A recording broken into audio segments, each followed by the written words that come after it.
Estimados estudiantes, este es la tercera sesión de teoría. Vamos a presentarles ahora lo que corresponde a fisiopatología y un poco de la fisiología y también la fisiopatología de la ADH. Lo que tenemos que aprender en esta oportunidad corresponde a aspectos generales del sistema endocrino, ¿no? Consideraciones sobre crecimiento, diuresis y las consecuencias de las alteraciones de la función de las hormonas. Tenemos nuestra agenda, ¿no? Hormona de crecimiento, hormona antidiurética, pero esta vez vamos a darle mayor énfasis a la fisiopatología. Sabemos pues que la evaluación del crecimiento es, o de la estatura más que el crecimiento, ¿no? Es esencial en el examen pediátrico. ¿Qué padre no está atento, ¿no? A cómo está creciendo mi hijo, cuánta talla tiene, ¿no? Con respecto a y sobre todo cuando empiezan las comparaciones, ¿no? Con los compañeros. Los hemos sufrido todos nosotros. Y se relaciona porque obviamente el crecimiento es un índice importante, ¿no? De la salud física, salud mental, qué tan buen entorno social tiene el niño. Y en ese sentido, obviamente, los problemas crónicos en cualquiera de estas áreas se reflejan, ¿no? En la tasa de crecimiento disminuida, sobre todo cuando es que ha empezado, ¿no? Porque cuando uno se da cuenta cuando empezó a ya no crecer con la misma velocidad o cuando empieza a disminuir su velocidad de crecimiento, entonces se puede orientar uno cuándo es que ha empezado la enfermedad que está llevando al paciente a verlo, ¿no? En el caso de que fuera así. Si hablamos sobre un poco de crecimiento, antes de nacer, la longitud, o si queremos llamarla la estatura, depende básicamente de la mamá. El tamaño del feto depende básicamente de la mamá. Por lo tanto, las mamás que son añosas, las mamás que tienen deficiencias nutricionales o que tengan alguna enfermedad crónica, van a tener como consecuencia crecimiento fetal deficiente. Asimismo, la ingesta de alcohol se ha relacionado con defectos en la longitud y el tabaquismo, sobre todo, con no solamente defectos de la longitud, sino también en el desarrollo mental. Tanto es así que hay algunas bibliografías que van a encontrar que hablan que las madres que sufren o que ejercen el tabaquismo, en sus hijos han encontrado desarrollos de crecimiento hasta 5 años después del nacimiento. Sabemos de que el crecimiento en estatura pues sigue un patrón característico en los niños normales, ¿no? La tasa de crecimiento global más alta obviamente es en el feto, ¿no? De lo que éramos de pocos centímetros de longitud, llegamos pues a la longitud de 50 centímetros, ¿no? La tasa de crecimiento postnatal justo es más alta después del nacimiento. Y luego vienen los estirones, ¿no? Estirones entre el primer año y medio y 3 años, entre los 4 y los 8 años, y luego viene el estirón puberal, ¿no? Característico, ¿no? Que causa pues un segundo pico en la velocidad de crecimiento, ¿no? Y luego va a disminuir, ¿no?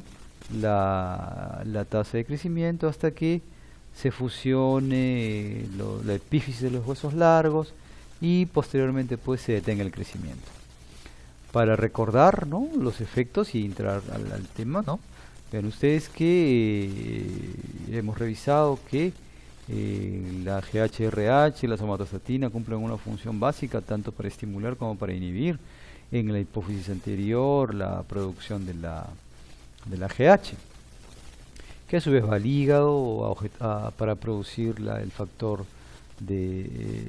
semejante a la insulina, ¿no es cierto? El factor de crecimiento semejante a la insulina, actuar en hueso, cartílago, otros tejidos y en los tejidos blancos la propia GH, en el hepatocito, el adipocito, el músculo cardíaco, ¿no? Para los efectos metabólicos que los conocemos, antiinsulínicos, anabólicos, lipolíticos. Incluimos además, como ya lo hemos mencionado en la clase anterior, que la grelina es un factor importante, ¿no? Para intensificar la producción de hormona de crecimiento, habiendo inclusive se ha encontrado inclusive en algunas referencias que aisladamente en muestras celulares, cultivos celulares aislados, la grelina es más potente que el propio GHRH para intensificar la producción de hormona de crecimiento. Lo que hemos hablado, ¿no? Estamos desarrollándolo aquí, ¿no? Básicamente hay que destacar que la GH en exceso causa resistencia a la insulina, un factor importante para resistencia a la insulina, y además es diabetogénica. Y la secreción de GH se efectúa pues en forma pausada, en intervalos cortos, con los valores indicados en el momento, ¿no? Hay una unión del GH, ¿no?, a su proteína de unión, ¿no?, o viaja así en el plasma. Los obesos tendrán concentraciones plasmáticas de GH más bajas, ¿no?, pero niveles mayores de esta proteína transportadora. Y el hambre aumenta la GH, sí, pero reduce los niveles de proteína transportadora. Los pacientes con anomalías del receptor de GH, por ejemplo el famoso enanismo del Aarón, ¿no?, tiene también una reducción en las concentraciones séricas de la proteína enlazante de hormona de crecimiento. La hormona de crecimiento tiene sus efectos, ¿no?, como ya lo conocemos, mediados por los factores de crecimiento semejantes a la insulina, sus proteínas de unión, ¿no?, y vamos a ver algunas otras condiciones. Si nosotros sabemos que la hormona de crecimiento se secreta de manera pulsátil, habrá algunas pruebas importantes que a tener en cuenta para evaluar, si encontramos un paciente, evaluar cuál es su condición o cuál podría ser la causa primordial de esta alteración en el crecimiento. La prueba de estimulación, como ya les había comentado anteriormente, ¿no?, provocación de la GH, así se le llama, ¿no?, utilizando arginina, clonidina, glucagón, L-dopa, insulina inclusive, ¿no?, para medir reserva hipofisiaria y capacidad de secreción de GH. Marcadores bioquímicos, ¿no?, dependientes de la hormona de crecimiento, como son los factores insulinoide o inclusive una proteína transportadora. El muestreo de la GH, ¿no?, en 24 horas, un poco complicado, ¿no?, para diseñar o para cuantificar elevaciones fisiológicas de secreción de la GH, y pruebas de generación del IGF-1 para utilizar o evaluar la acción de la GH y confirmar si es que hay sospecha y sensibilidad a GH. Entonces, claro, porque obviamente no solamente falta con hacer una medición. Si viene un paciente con deficiencia de la talla, no falta hacer una medición, sino saber qué es lo que está pasando. Vamos a ver. Yvonne, por ejemplo, 5 años, ¿no?, clásica, traída a consulta, ¿no?, por sus padres, porque no crece y come muy poco. No refieren alteraciones en el desarrollo intelectual, o sea, va bien, lee, ¿cierto?, sabe leer, no tiene problemas, habla bien, no tiene problemas. Examen.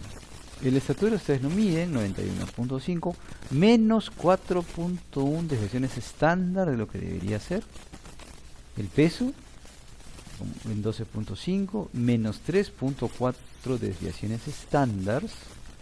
Circunferencia cefálica en 48.8, menos 2.5 desviaciones estándar. Y como característica se le ve una frente prominente, un puente nasal deprimido, una voz aguda, ¿no?, como a veces se ve en los circos, ¿no?, esos elementos de circo. Hay diferentes tipos, ¿no?, este es uno muy característico, ¿no?, que tiene la frente prominente, la nariz deprimida, ¿no?, y una voz muy aguda. En el laboratorio, interesante, ¿no?, miren lo que se encuentra: IGF-1 e IGF-BP3 disminuidos, o sea, tanto el factor de crecimiento insulinoide como una de las principales proteínas transportadoras, que es la IGF-BP3, están disminuidas. Y además se encuentran que la GH basal y el pico de la GH se encuentran elevados. Como antecedente, ¿no?, los padres son primos hermanos, con antecedentes de talla baja en ambas familias. ¿Cuál será el posible diagnóstico? Y por lo tanto, una vez que tengo el diagnóstico, ¿cuál podrá ser mi opción de tratamiento?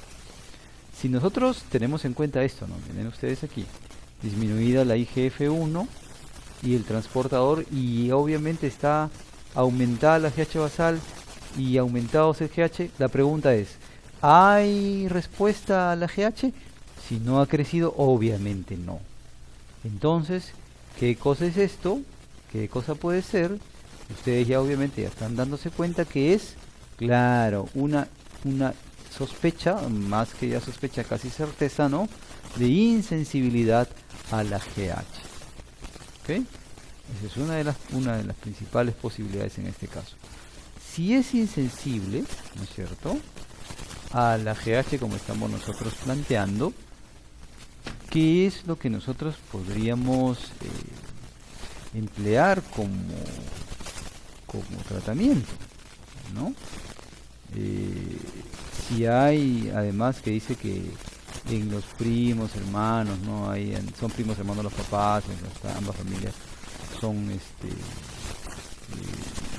obviamente de relación de talla pequeña, ¿no? ¿Qué podría iniciar en este caso? GH no le falta, no le voy a administrar suplementos de GH. ¿Cuál es el problema? ¿No? La IGF-1, entonces obviamente ustedes ya están pensando, ¿no? Claro que sí, se le tiene que indicar, ¿no? IGF-1 humana recombinante, obviamente, claro que sí, ¿no? De manera gradual, pero ojo, ¿habrá algún problema, algún efecto adverso que sea posible con esta IGF-1? Claro que sí, hay varias posibilidades, ¿no? El más probable, ¿cuál podrá ser? O uno de los más probables, ¿cuál podrá ser? Se los dejo como tarea. Recupera un poco su talla de crecimiento, ¿sí? Se encuentra además que a los 9 años, haciendo un seguimiento ya, y viendo el caso, ¿no? A los 9 años estaba todavía en un desarrollo ya no solamente de talla, que había recuperado un poco, pero su desarrollo de caracteres de la secundaria estaba disminuido, por lo que utilizaron GnRH, ¿no? Análogos de GnRH para mejorar, ¿no? Y se mantuvo su dosis, ¿no? De IGF-1 no se mantuvo, perdón, se tuvo que incrementar la dosis, ¿cierto? Y logra una estatura adecuada, ¿no? Les voy adelantando que además se presentaron algunos efectos locales, ¿no? Como ustedes ya saben, lo que hace la IGF-1 y lo que hace la hormona de crecimiento. Entonces, la IGF-1 en este caso provocó alteraciones lipohipertrofias, ¿no? En el sitio de inyección, ¿no? Y además no se encontró, ¿no? Problemas frecuentes que a veces se dan o problemas de hipoglicemia. Ya sabemos que ahí tenemos una estatura corta, proporciones corporales normales, ¿no? Este tratamiento podría ser, ¿no? Un enanismo y dependiendo de qué cosa encontremos en los resultados, ¿no? De los pacientes va a ser tratamiento con GH o como en el caso anterior, como les he indicado, ¿no? Con los análogos de IGF-1. La deficiencia de GH es interesante, ¿no? Puede ser aislada o puede ser que esté combinada, y eso es lo que hay que descartar, ¿no? Que además de que tenga deficiencia de crecimiento, tenga otros problemas, ¿no?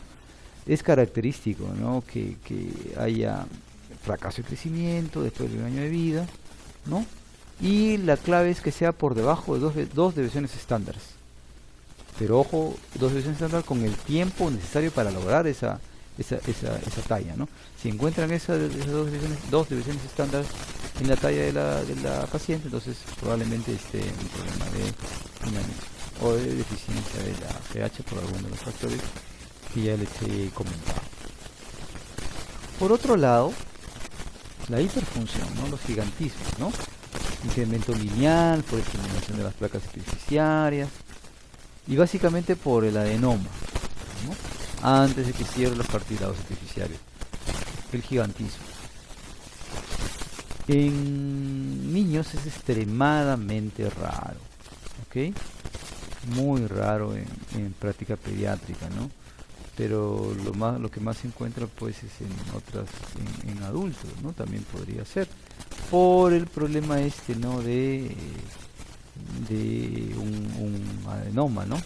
Que se encuentra, ¿no? Ya sea micro o macroadenoma, además de producción ectópica de factor de liberador de hormona de crecimiento y algunas anomalías genéticas que también aumentan la secreción de GH. El síntoma más común, ¿no? Del exceso de GH en infancia, obviamente y hasta donde corresponda, es el crecimiento rápido. Es muy raro, ¿no? Pero es bueno considerarlo a veces, ¿no? Que mamá va a mandar al médico a un niño que está creciendo más que los demás, ¿no? Es un poco más difícil de considerar. En algunos no, o el tratamiento que corresponde, ¿no es cierto? Para estos problemas, ¿no? Es importante tener en cuenta las relaciones justamente que tiene que tiene la hipófisis, ¿no? Con los senos esfenoidales deberían desarrollarlo eso claramente, ¿no? El seno esfenoidal está en el piso prácticamente, ¿no? O está relacionado con la cara inferior, la zona inferior de la hipófisis, por ahí se hace el acceso, ¿no? Para los macroadenomas que no tengan extensión al seno cavernoso o extensión ósea, ¿no? Donde habría una compresión. Con eso se cura 75-95% de los pacientes, una cura bioquímica, ¿no? Y es más difícil cuando hay macroadenomas. Pero también hay tratamientos médicos, ¿no? Tratamientos con SSGH, se le puede dar agonistas, obviamente ustedes ya lo pensaron, ¿no? De somatostatina, de dopamina o antagonistas del receptor de GH, ¿no? Que son productos que están indicados aquí. Ahí está. Por otro lado, ¿no? También se puede presentar después de la pubertad, que es lo más común, más que crecimiento antes de la pubertad, ¿no? Hipersecreción, la acromegalia, tratamientos, ¿no? Y la cirugía y lo que ya estábamos desconocidos. Obviamente es notorio, ¿no? La diferencia, la deformación que se presenta, a diferencia del gigantismo, ¿no? Y los valores que pueden encontrar a nivel de las hormonas, ¿no? Se pierden los picos, se pierde el ritmo circadiano, ya todo está elevado, ¿no? Y ustedes pueden ver además aquí, muy bonito, ¿no? El incremento del tamaño de la adenohipófisis, ¿no es cierto? Clarísimo. Y además esta comparación, ¿no? Dos sujetos de estatura igual, ¿no? Que hacen una prueba y se demuestra claramente el crecimiento, ¿no? Miren el diámetro que puede tener los dedos, la diferencia, ¿no? En el diámetro de los dedos de ambos personajes, que tienen, como les repito, el mismo tamaño, la misma estatura y obviamente edades muy similares. Entonces eso corresponde a el tema de alteraciones de la hormona de crecimiento. Luego, ¿no? Y para continuar con nuestro tema, tenemos el desarrollo, tenemos que el desarrollo, ¿no? De las alteraciones que se pueden producir en la secreción de hormona antidiurética. Pero antes de ver las alteraciones, ¿no? Demos una mirada a lo que se produce, ¿no? O a lo que se da de manera fisiológica, de manera normal, ¿no? Sabemos que o lo más cercano que tenemos, ¿no es cierto?, a esta patología, ¿no? Corresponde a el estímulo de la sed, ¿no es cierto? El estímulo de la sed nos lleva, ¿no?, a que busquemos agua, ¿no? Pero ¿cuál es el motivo? Obviamente, estímulos de los hormoreceptores, los receptores, se queda en la boca, o quizás el tema de la angiotensina, ¿no? Y disminuirá la sed de acuerdo al ingesto de agua que tengamos, ¿no es cierto?, de acuerdo a las consideraciones que tengamos en nuestro medio ambiente. Para recordar, además, ¿no es cierto?, de los núcleos relacionados con la secreción de la hormona antidiurética, ¿cierto?, paraventricular, supraóptico, muy cercano, muy relacionados con ellos, el osmoreceptor, con el centro del láser respectivo. Relacionados también núcleos posteromediales, núcleos del centro vasomotor, núcleos además del tracto solitario, núcleos del vago también, ¿okay? También del vago, ¿no? Y todo esto, ¿no?, va a dar lugar a las siguientes, una vez que tengamos el estímulo respectivo, ¿no?, va a dar el siguiente momento, ¿no?, para que se produzca la hormona antidiurética, ¿no? Si nosotros recordamos, ¿no?, la hipófisis posterior, ¿no?, recibe pues la irrigación de la hipofisiaria inferior, ¿no?, y también puede ser de la arteria de la trabécula, ¿no? Y además se conoce también que podría haber una arteria hipofisiaria media, ¿no?, para dar lugar, para que se permita el funcionamiento correspondiente. La vasopresina, sabemos, no es un péptido, en realidad no muy grande, ¿no? Es un péptido que se va a secretar o junto con otro, ¿no?, cual lo vamos a revisar con otro elemento que lo vamos a revisar justo ahora, ¿no? eh, se produce, ¿no? Se produce la secreción en los cuerpos celulares, ¿no? De las neuronas magnocelulares, ¿no? Ahí se va a dar la producción de tanto del supraóptico como el paraventricular, ¿no? Eh, la generación de la hormona madura, ¿no? Implica una modificación del precursor, ¿no? El precursor primario, que va a dar lugar pues a la hormona madura, ¿no? Después de que se ha traducido el ribosoma, ¿no? Pasa al ARN respectivo, ¿ok? Y el dominio carboxilo terminal, ¿no? Del precursor se va a glicosilal, se glicosila y este producto se empaca en las vesículas, ¿no? De la vía secretora, migran a lo largo de los axones de las neuronas magnocelulares y en ese momento el precursor se divide, ¿no? ¿A través de qué? De endopeptidasas, ¿no? En dos maneras, en la hormona madura y en la neurofisina asociada, ¿no? Ambas se almacenan en gránulos secretores dentro de los terminales de las neuronas magnocelulares, ¿no? De la neurona, ¿no? De la hipófisis posterior, ¿no? Ahí está la AH junto con la neurofisina. El incremento en la frecuencia de encendido de las neuronas de vasopresina incrementa o abren los canales de voltaje dependientes de calcio, ¿no? En las terminales nerviosas y lleva a que el influjo de calcio provoque, ¿no? La fusión de los gránulos neurosecretores con la membrana terminal y se libera la hormona, ¿no? Y la neurofisina se queda en la circulación sistémica, en la circulación sistémica en cantidades similares, ¿no? La neurofisina actúa como proteína transportadora, ¿no?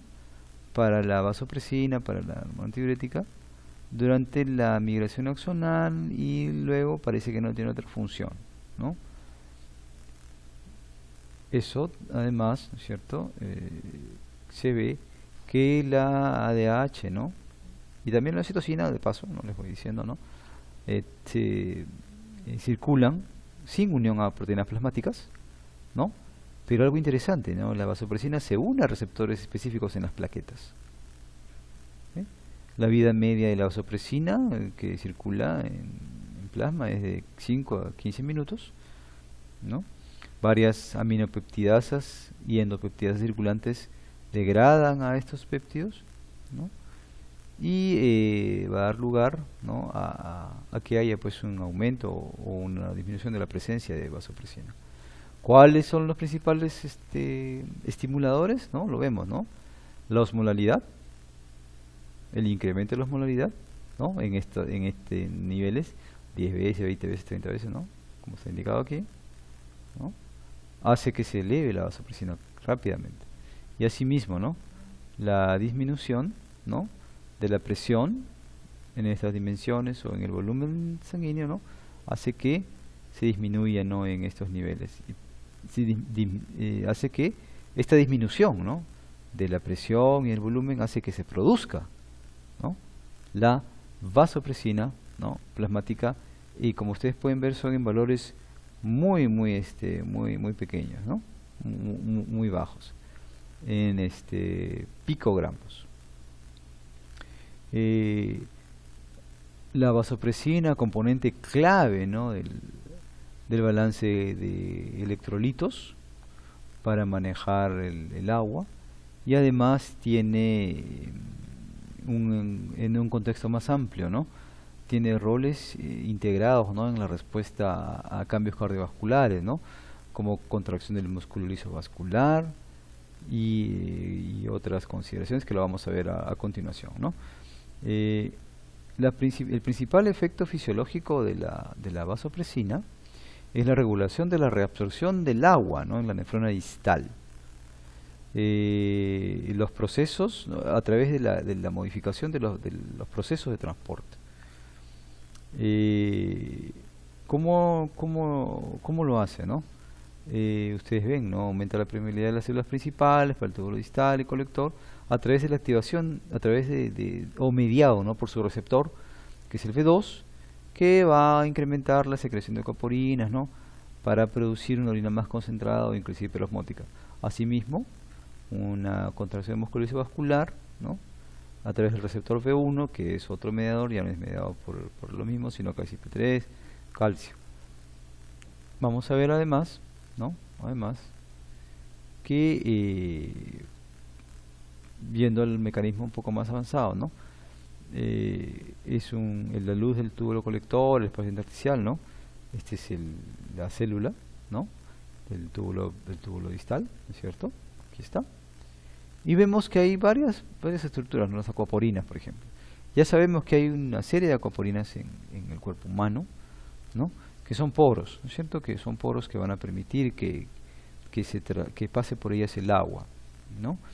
La estructura es una estructura de varias repeticiones que atraviesan la membrana, ¿no? Todos son homotetrámeros en la membrana, todas las acuaporinas estoy hablando, ¿cierto? Y la acuaporina se puede expresar de manera constitutiva en el túbulo contorneado proximal, en las asas de Henle, por ejemplo la acuaporina 1, ¿no? Túbulo contorneado proximal, asas de Henle, y además eso facilita, ¿no? Movimientos de líquidos isotónicos. La acuaporina 2, que es el caso que nos interesa aquí, ¿no es cierto? En nuestro túbulo en distal, ¿no? En el túbulo colector, se expresa básicamente en la luz del túbulo colector, ¿no? Y es el canal de agua responsable del transporte de agua dependiente de ADH, de vasopresina, desde la luz del nefrón hacia las células del túbulo colector. La activación del receptor V2 en los túbulos colectores produce pues un incremento bifásico en la expresión de la acuaporina 2. Eso va a llevar a que se active, ¿no? Una cascada de fosforilación, ¿okay? Que resulta al final, ¿no? En que se fosforila al factor de transcripción nuclear CREP, ¿no? ¿Se acuerdan del CREP, ¿no? Aquí estaba en la hormona de crecimiento, bueno, aquí también. Y la expresión del gen CFOS, ¿no? Eso lleva a su vez que se genere más expresión de la acuaporina 2, ¿no? Y que lleve además, ¿no? Y que lleve a que aumente la producción de esta proteína. Además, la vasopresina estimula un incremento inmediato en la acuaporina 2, ¿no? Acelerando el tráfico, o sea, también acelera el tráfico, ¿ok? Y el ensamblado, ¿no? de las acuaporinas, que ya están presintetizadas y van a llegar, ¿no? La máxima diuresis se produce pues con la concentración de vasopresina que esté activada. Además, ¿no? Además, y como podríamos, ¿no es cierto?, también considerar, la vasopresina también tiene otros efectos, ¿no? Por ejemplo, efectos cardiovasculares adicionales, ¿no? Y aquí tenemos, ¿no? La vasopresina es un potente agente presor. Sus efectos mediados a través del receptor V1, ¿no? V1, que está en las células musculares lisas, ¿no? Y que sus efectos parece que son sistémicos, ¿no? Parece que solo son aparentes a concentraciones altas, ¿no? La vasopresina es importante mantener la presión arterial en depresión de volumen leve, en ese nivel está actuando. Pero los efectos vasculares más sorprendentes de la vasopresina están en la regulación del flujo sanguíneo regional. La sensibilidad de la musculatura lisa vascular a los efectos expresores de la vasopresina va a variar de acuerdo al lecho vascular, ¿no? Por ejemplo, la vasoconstricción de los lechos esplácnicos, hepáticos y renales ocurre a concentraciones de vasopresina, por ejemplo, muy cercanas al rango fisiológico. Y en otros lugares será necesario que sea más alta la cantidad de vasopresina. Además, la vasopresina actúa sobre la misma hipófisis como un secretagogo, o sea, un favorecedor de ACTH, ¿okay? Pero el efecto es muy débil, ¿no? Además, la vasopresina tiene también aparentemente actividad sobre el sistema nervioso central, ¿no? Parece que tendría que ver en comportamientos complejos, ¿no? En mamíferos, en las relaciones, en el reconocimiento, comunicación, agresión, lo cual habría que investigar más, ¿no? Pero ahora vamos a ampliar un poco, ¿no? Las otras características o las otras actividades que nosotros tenemos que hacer para nuestro curso, ¿no? Lo normal es que la regulación de la liberación de vasopresina, ¿no?, sea a través de los cambios en la osmolaridad plasmática, que es el factor más importante o determinante más importante para la secreción de vasopresina, ¿no? Los sistemas osmorreguladores para la sed y para la secreción de vasopresina, ¿no?, mantienen la osmolaridad plasmática en rangos muy estrechos, de 284 a 295 miliosmoles por kilogramo. Es el valor en el ser humano. Esa concentración plasmática depende de varios factores, ¿no? Del umbral osmótico para liberar vasopresina, de la forma de la curva que describe los cambios de la concentración de vasopresina, y de la sensibilidad a los mecanismos osmorreguladores. Ya hemos visto cómo incrementa, ¿no?, la osmolaridad del plasma, ¿no?, cómo puede incrementar la secreción de vasopresina. Sin embargo, ¿no?, existen algunas otras condiciones, ¿no?, características, ¿ok? Por ejemplo, viene un paciente con mucha sed. Entonces, ¿qué dice? Doctor, tengo mucha sed, no puedo dejar de tomar agua, ¿no? Y sabemos que la sed, ¿no?, y a su vez calmar la sed o beber, ¿no?, son procesos claves para mantener el balance de electros, de fluidos y electrolitos. Entonces, la percepción de la sed y su regulación por la ingestión de agua, ¿no?, involucran pues vías neurales muy complejas, ¿no? Y los homorreceptores que regulan la sed están situados, ¿no?, en regiones que ya habíamos visto, ¿no?, en el hipotálamo, ¿no es cierto? Lo habíamos visto, ¿no? Fuera de la regulación, ¿no?, que podemos encontrar también en otras zonas superiores, ¿no? La posibilidad de que estas alteraciones de la sed nos den lugar a situaciones que aprender, ¿no?, vamos a revisarlos ahora. Porque como les decía, no puede tener sed, entonces, está por polidipsia, dice, ¿no? Clásico, ¿no? Polidipsia. Entonces uno se plantea, esto es polidipsia. ¿Y cuál será polidipsia? Y señor, ¿también orina mucho? Ahí te dice, sí, también orina mucho. Diabético, vas tú de inmediato, ¿no? Hace las pruebas y no hay. Entonces hacen la prueba de orina, y cuando tú deberías encontrar glucosa en orina, no se encuentra. Entonces, no, te pones a pensar que podría constituir quizás un problema de diabetes insípida, ¿no? Una alteración pues debido a una deficiencia en la secreción de ADH, ¿no? O quizás no actúa el ADH en el túbulo colector, o quizás otras posibilidades que vamos a ver ahora, ¿no? Que puede pasar, ¿no? Hay un exceso de orina, ¿no? Más de 3 litros en 24 horas, ¿no? O sea, más de 40 mililitros por kilogramo por 24 horas, ¿no? O más de 100 mililitros por kilogramo 24 horas en niños. El 40 es en adultos y 100 en niños, ¿no? Hay posibilidades, ¿no?, de que haya deficiencia, como le decía, ¿no?, que la diabetes mellitus hipotalámica, ¿no?, haya falta de acción, ¿no es cierto?, y sea una diabetes nefrogénica, porque no está actuando la vasopresina, o también que haya una diabetes insípida dipsogénica, o sea, simplemente porque toma de manera excesiva, ¿no? Hay esas posibilidades. Entonces, veamos la de origen hipotalámico, ¿no?, que es también conocida como un problema neurogénico y central, ¿no?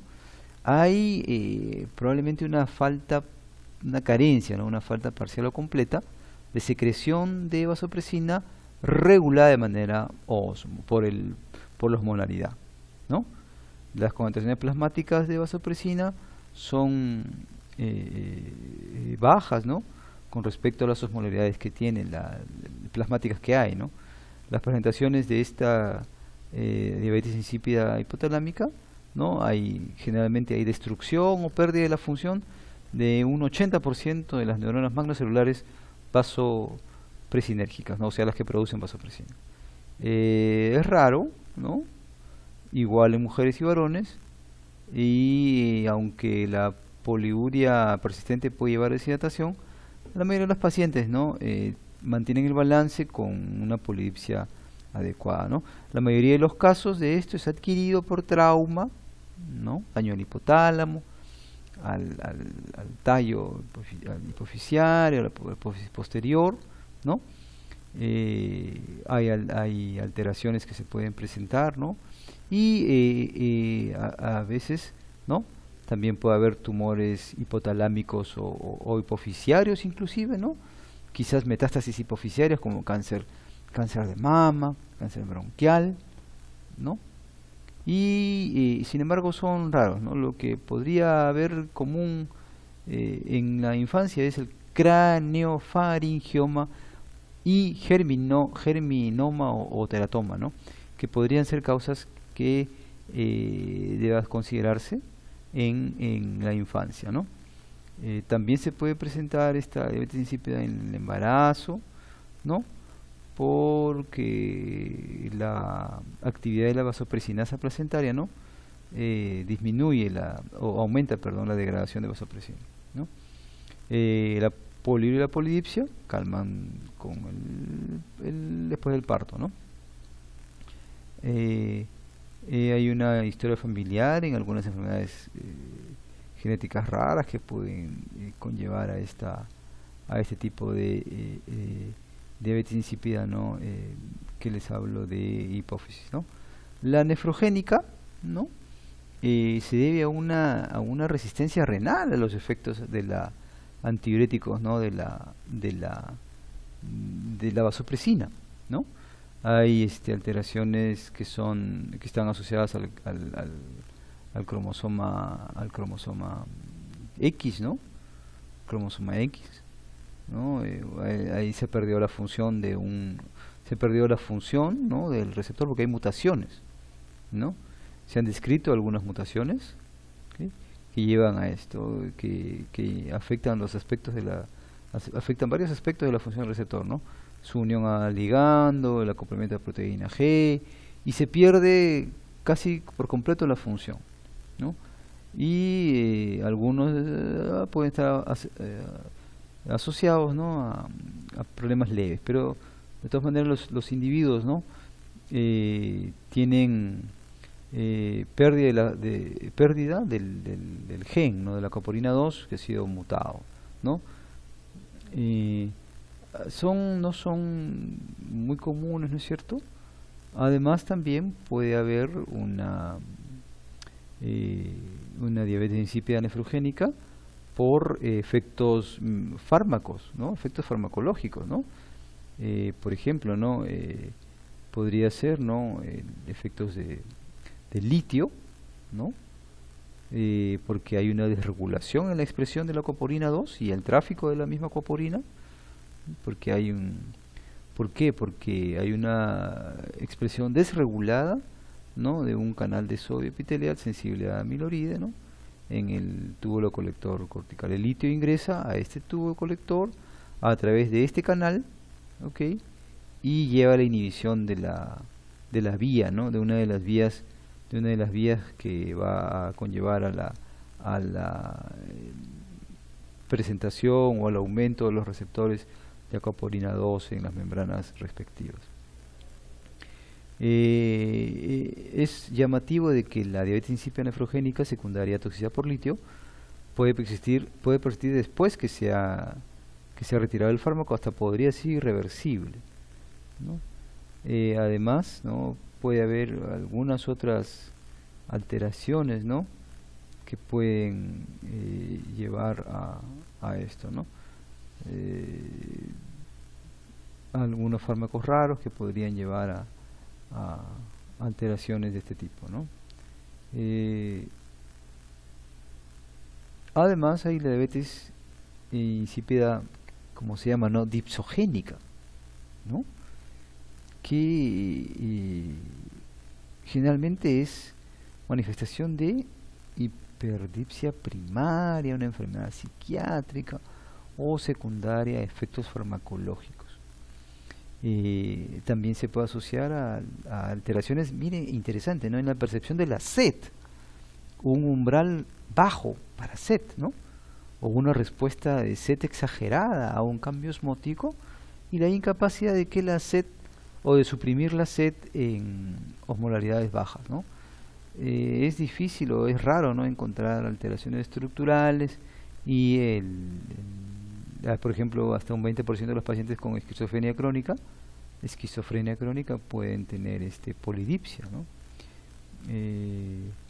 El tratamiento, ¿no?, de estos casos generalmente no implica una buena hidratación, usar desmopresinas, ¿no?, y además tiazidas en la diabetes insípida nefrogénica. Aquí tenemos unas imágenes bien interesantes, ¿no? Miren ustedes aquí, este es un craniofaringioma, un niño, ¿no?, característico. No se nota la presencia no está el órgano, ¿no? ¿Dónde está la hipófisis? No está. Y por otro lado, esta es una imagen característica en adulto, ¿no? En adulto o en una persona que tiene una hipófisis bien desarrollada, se nota esta mancha brillante. Esto se hace obviamente con una resonancia, con un tipo de preparación especial, ¿no? Y tiene esta manchita, la mancha posterior, brillante, ¿no?, que corresponde a la hipófisis posterior. Y como ustedes pueden ver, en B no existe. Aquí no está. Entonces eso obviamente nos dice de que el problema es que hay un problema hipofisiario, y la diabetes insípida es de origen hipofisiario. Por otro lado, existe también el famoso síndrome de secreción inapropiada de hormona antidiurética, ¿no? Y ustedes ya obviamente están considerando de que si se incrementa la secreción de ADH, ¿no?, entonces yo no estoy eliminando el volumen, o estoy eliminando el agua, el volumen que necesito, ¿no? Es porque aumenta, ¿no?, la reabsorción del agua en el túbulo colector, y por lo tanto aumenta la osmolaridad urinaria, o sea, la orina se hace mucho más densa, ¿no? Y aumenta el volumen plasmático, aumenta el volumen, ¿no? La etiología puede ser por una ADH que sea ectópica, el cáncer pulmonar de célula pequeña es característico, o un trauma encefalocraneano. La característica clínica, ¿no?, de muchos pacientes admitidos en emergencia, por ejemplo, casi un 20%, según tengo algunas referencias, es la hiponatremia, ¿no? Hiponatremia. Esto es interesante tenerlo en cuenta en este caso. ¿Por qué? Porque la hiponatremia, no está asociada, o sea, no es absoluta su relación con una baja osmolaridad en el suero, ¿no? Puede ser, ¿no?, de que haya otras consideraciones, ¿no? Por ejemplo, la vasopresina puede desempeñar un papel clave en las situaciones fisiopatológicas en las cuales la hiponatremia es una característica, ¿no? Y cuando la hiponatremia se presenta, ¿no?, puede reflejar una respuesta fisiológica que podría ser compensatoria, o que podría ser estar tratando de compensar lo que presenta, ¿no?, un volumen, tratar de mantener un volumen circulante adecuado, ¿no? Entonces vamos a ver cómo se da. La etiología ya lo hemos comentado, ¿no? Muchas condiciones pueden llevar a la secreción de una hormona antidiurética, ¿no? Es una manifestación no metastásica del cáncer de célula pequeña, ¿no?, otras neoplasias, algunos tumores que expresan vasopresina de manera ectópica, ¿no?, y también se produce en asociación con neoplasias malignas, ¿no? Es un mecanismo común, ¿no?, también, ¿no?, para inducir, como les comentaba, ¿no?, hiponatremia inducida por fármacos, y esto puede reflejar una estimulación directa de la liberación de vasopresina del hipotálamo, o acción indirecta sobre el hipotálamo, o que se ha reseteado, ¿no? El regulador o el osmoreceptor hipotalámico. Por ejemplo, ¿no? En pacientes que toman antagonistas de dopamina, la prevalencia de hiponatremia es mayor al 25% si es que no se restringe una de estas clases de drogas, ¿no? Además hay hiponatremia secundaria a antidepresivos, ¿no? Por ejemplo, venlafaxina, ¿no? Anticonvulsivantes también son otra causa del CIJAT y la hiponatremia. Carbamazepina en ese caso, ¿no? Y hay unas características, ¿no?, del diagnóstico, ¿no? La principal dificultad, ¿no?, es diferenciar un CIJAT, ¿no?, de hipovolemias leves, ¿no? Se hace un énfasis, ¿no?, en medición correcta de los valores de orina, de sodio en orina, ¿no? Es clave, ¿no? Porque la excreción de sodio renal mayor, ¿no?, o elevada, ¿no? Por ejemplo, si está por encima de 20 moles por litro, es muy probable, ¿no?, que esto sea por un CIJAT, ¿no? Si está por debajo de eso es diferente, es un poco difícil, ¿no? Las mediciones también de acopolina 2, ¿no?, de excreción de acopolina 2, también puede ser útil, ¿no? Pero es ya más difícil y más complicado realizarlo, ¿no? La producción inadecuada, ¿no?, de vasopresina, ¿no?, que lleva a una hiponatremia, ¿no?, se puede confirmar, ¿no?, de manera indirecta, ¿no?, evaluando la excreción de agua, de una carga estándar de agua, ¿no?, en un tiempo, ¿no?, que es la prueba de carga de agua, ¿no?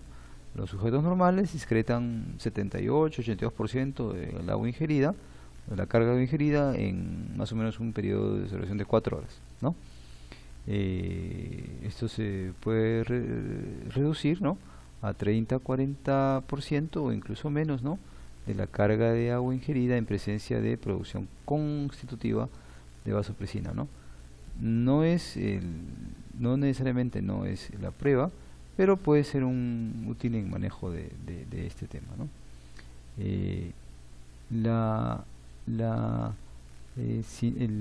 Los problemas que se pueden presentar, ¿no?, cómo se podrían manejar, ¿no? Hay que manejarlo con atención de fluidos, incluso travetas de sal, o incluso también se pueden manejar con los antagonistas de la ADH. Y tenemos una tablita ya para terminar, ¿no?, que nos ayuda a diferenciar un poco diabetes insípida frente a CIJAT, ¿no? En la orina y en la primera columna, ¿no?, diabetes insípida, y en la segunda columna el CIJAT, ¿no? Hay poliuria, aquí está disminuido. La sed, polidipsia, ¿no?, acá no hay sed, ¿cierto? Acá el sodio sérico está en hipernatremia generalmente, ¿no? En cambio aquí hay hiponatremia porque estoy reteniendo agua, ¿no? Estoy reteniendo agua, entonces parece una hiponatremia. El volumen plasmático está disminuido por la poliuria, en cambio aquí está elevado por la retención de agua, esto es importante, ¿no? El sodio urinario aquí puede variar, pero aquí está elevado, ¿ok? Natriuresis inducida además por expansión de volumen, ¿no? Y la presentación poliuria-polidipsia, aquí es hiponatremia, ¿no? En CIJAT que acompaña eubulimia y natriuresis, ¿no? El diagnóstico, como ya lo hemos dicho, siempre por resonancia magnética, o buscando las mejores imágenes, no siempre por resonancia, pero buscando las mejores imágenes, ¿no?, que se ve, ¿no?, tumores, ¿no?, infiltrados, ¿sí?, o que no está la marca brillante de la hipófisis posterior, ¿no? Y en el otro lado, cuando quiero diagnosticar CIJAT, voy a buscar patologías en tórax, ¿no?, sobre todo si es que hay cáncer, sistema nervioso central, etcétera, ¿no? Y acá el tratamiento más agua, restringir el agua, los diuréticos, ¿no? Aquí tratar de utilizar drogas que inhiben la vasopresina, como la demeclociclina, ¿no? E incluso también antagonistas receptores de vasopresina como los baptanes. Una imagen muy característica, ¿no?, que me la prestó el profesor del semestre anterior, ¿no? Bien característica para que no nos olvidemos. Diabetes insípida, mucha orina, ¿no? Y el CIHAT, orina disminuida, muy concentrada. Aquí terminamos esta segunda o esta tercera presentación. Gracias.